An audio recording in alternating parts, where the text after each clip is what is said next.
I mean, do you even know how many corruption charges there are against that man?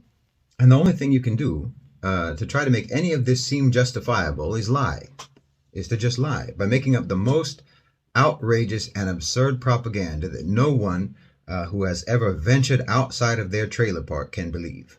Hamas raped and murdered women. Hamas cut off the heads of babies. Come on. That just shows the way you think. That shows the way you operate.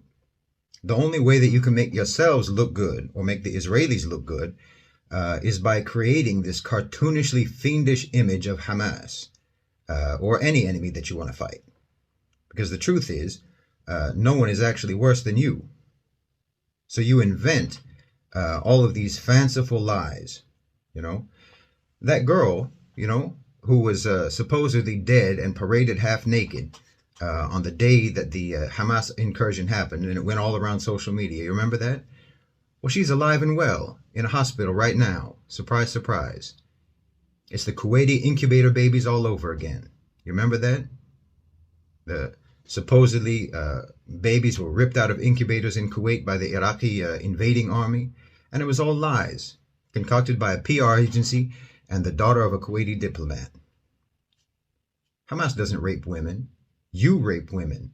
Hamas punishes people in Gaza for sex outside of marriage. What are you talking about? Hamas isn't ISIS. Hamas isn't Daesh. The lies are just too ridiculous. Your own people are not going to accept this much longer. Neither is anyone else. And I don't think even the people of Israel will accept this.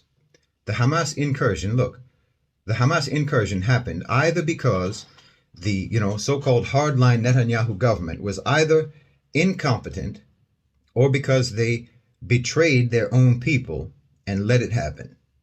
So it was either incompetence or treachery. Those are the only two options to explain how this occurred. And neither one of those options gives Netanyahu any sort of future in Israeli politics. So look, it doesn't matter what you do. Like I said, if you insist on fighting the tide, you'll drown. You can have your war, you can scorch the earth all across the Middle East, and all that is going to do is think about it. All that's going to do is give Saudi Arabia and the UAE more power and influence. All that's going to do is create the conditions for the entire